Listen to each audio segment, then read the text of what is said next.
Good morning. Welcome to another Wine Steward video.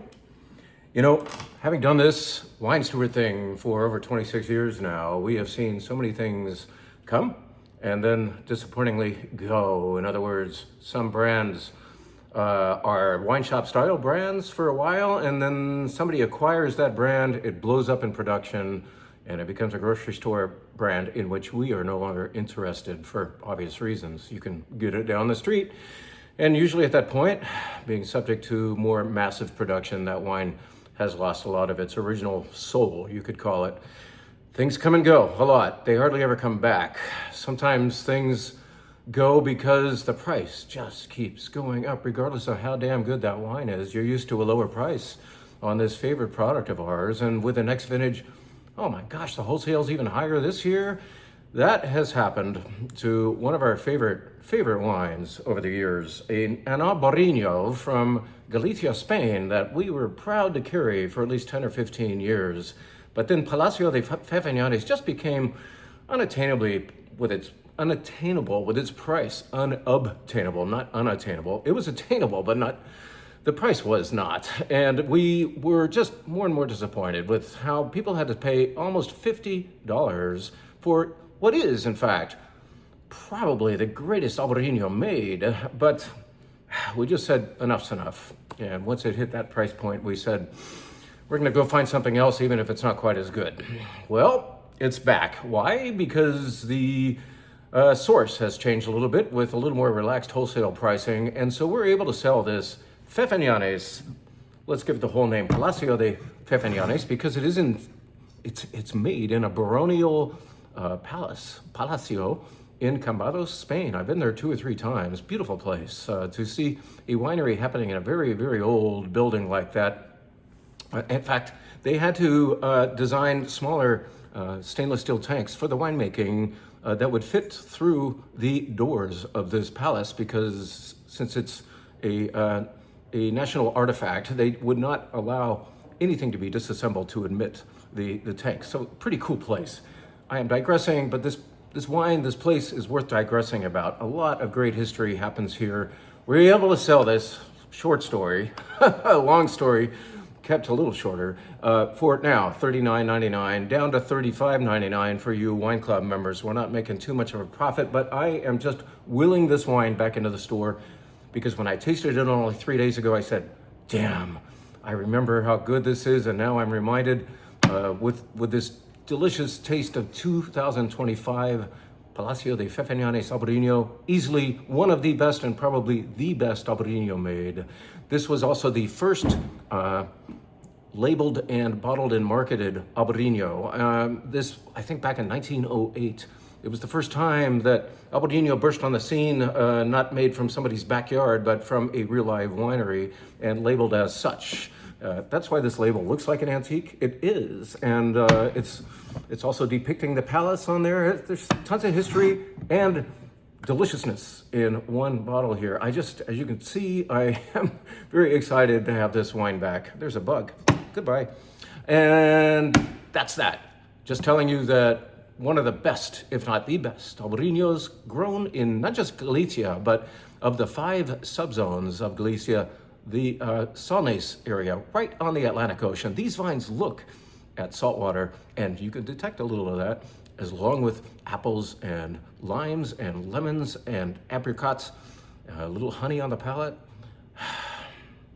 This is the best place within Rías Baixas, Galicia, Spain, the Salnes subregion for growing Albarino, in which there is, you could say, the St. Helena, or the capital of the Albarino wine country, Cambados, where this winery resides. And I'm not boasting, I can just say that if you have time, like let's say you're visiting Porto, Portugal, this is a day trip for you. You can drive up to Cambados and get back to your hotel that night, back to Porto, and stop here in the meantime. Great place, great wine. It's back! Yee!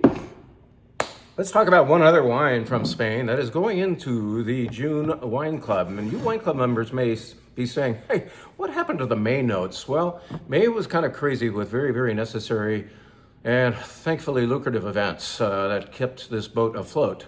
And when we are in the midst of eventitis, some other things kind of fall by the wayside. You wine club members deserve your notes. You enlist our aid in finding you 2 bottles of wine every month, and we like to tell you about what we found for you, why we chose it, what to expect, what perhaps to eat with it. Well, I failed in producing your notes in May, so what you're going to see pretty soon are hybrid notes, May and June, because the June Wine Club wines will be, I think as of later today, ready to pick up.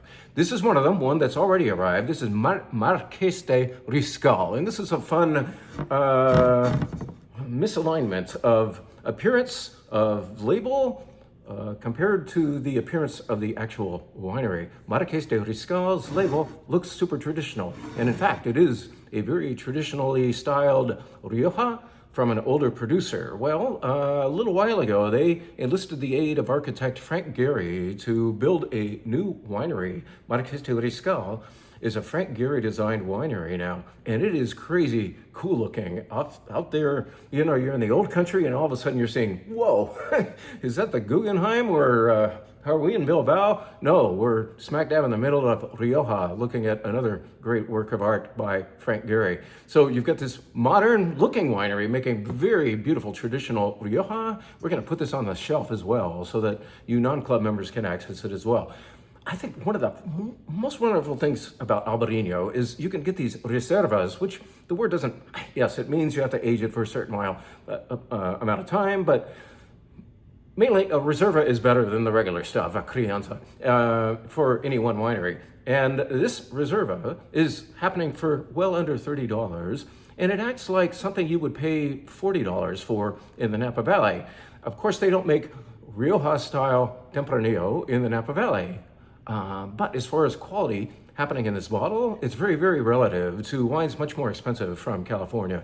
I invite you to enjoy the value of Rioja. Boom. Marqués de Riscal Reserva. Let's tell you about just 3 wines on the wine bar. We're not going to make this a long one today, but I did want to say what I've already said more briefly in a recent Instagram post. I'll represent to you quickly 3 of the wines that are in the red wine flight this week.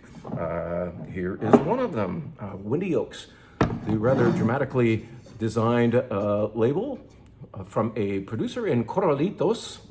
Can we just say it like we're in California? Corralitos.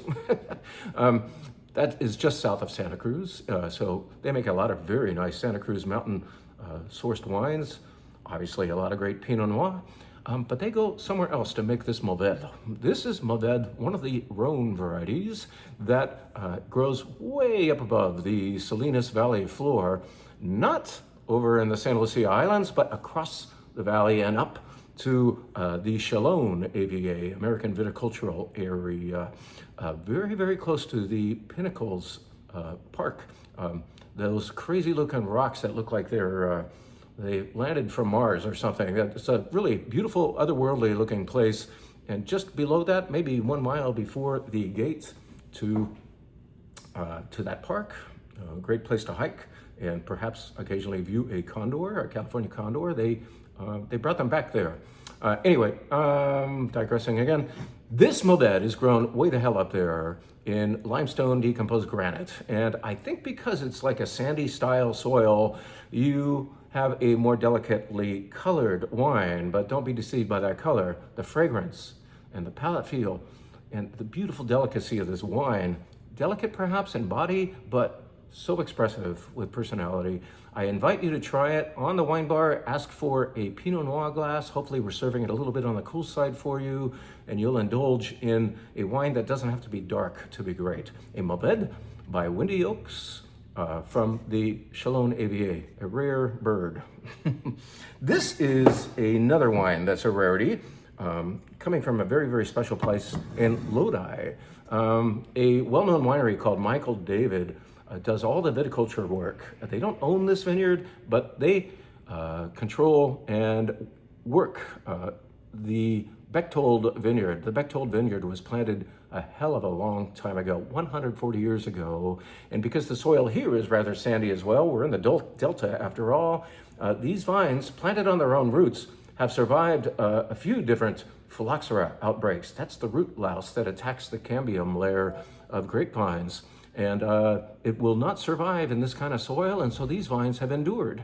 The oldest Cinsault vineyard in the world, yes, this is 100% Cinsault from Michael David, a winery from whom we would probably not access a lot of wines because they tend to be a little bit over the top. Well, this wine, because it's Cinsault, I think, you can't, I don't think you really can make over the top Cinsault. The grape won't let you. What you have instead is a beautifully colored, as you can see, probably it's more of a ruby than a black purple, and beautiful garden smells coming out of here. Potting shed, you might say, along with fruit. And the fruit, though, is a little bit shy, maybe more like pomegranate than cherries and berries. Very vibrant, very vibrant. Pomegranate acids in there, too. Very lovely wine. This vineyard is revered by many people, including Turley. Turley accesses Bechtold. If you've ever had our Cochon Rosé made by Adam Webb, he also uses about 50% of Bechtold Cinsault in his rosé, and so on. We gotta look that stuff up and get some in here, don't we? Try this Cinsault on the red wine flight. The last one I'm gonna tell you is, yes, yet another Rhone variety, another wine employing Rhone varieties. This is a Grenache, Syrah, Mourvèdre, and our old friend Cinsault is also occupying this bottle from Chateau Peygaud. Peygaud is the producer of really wonderful, sometimes funky Chateauneuf de Pot. It depends on the vintage. Every vintage is a little bit different, but you could always count on Peygaud being kind of rustic, kind of out there. And for the traditionalists, wonderfully tradition instead of being a fruit-forward powerhouse. This wine doesn't go quite that far into tradition and rusticity. Yes, it does play. It makes me so happy in that it plays like so many aren't anymore to the more traditional, but it's not funky necessarily. This is their Côte de Rhône, not their Chateauneuf de Pop, and therefore far less expensive than their Chateauneuf de Pop, which will often fetch $100. This guy is under 30, and it's delicious. I believe it is the equal of several Vaque Ross and Gigondas that I have tasted that might sell for more like 40. There we are, finding you value again. How about that? Well, thank you for all you're doing. We have an announcement coming for the Wine Club members. In fact, two. One will be that your wines are ready to pick up probably at the end, by the end of today.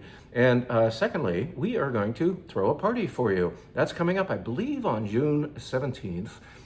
More on that to come.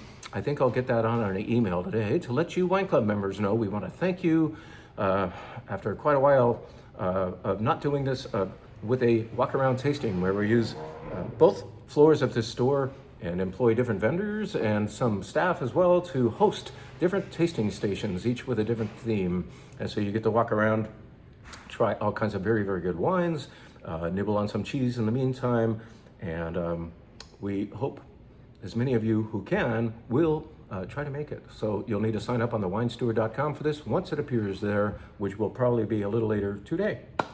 Thank you for all you do. See you at the wine bar. See you on the sales floor. Yes, we call it that. Thank you, and we'll see you soon.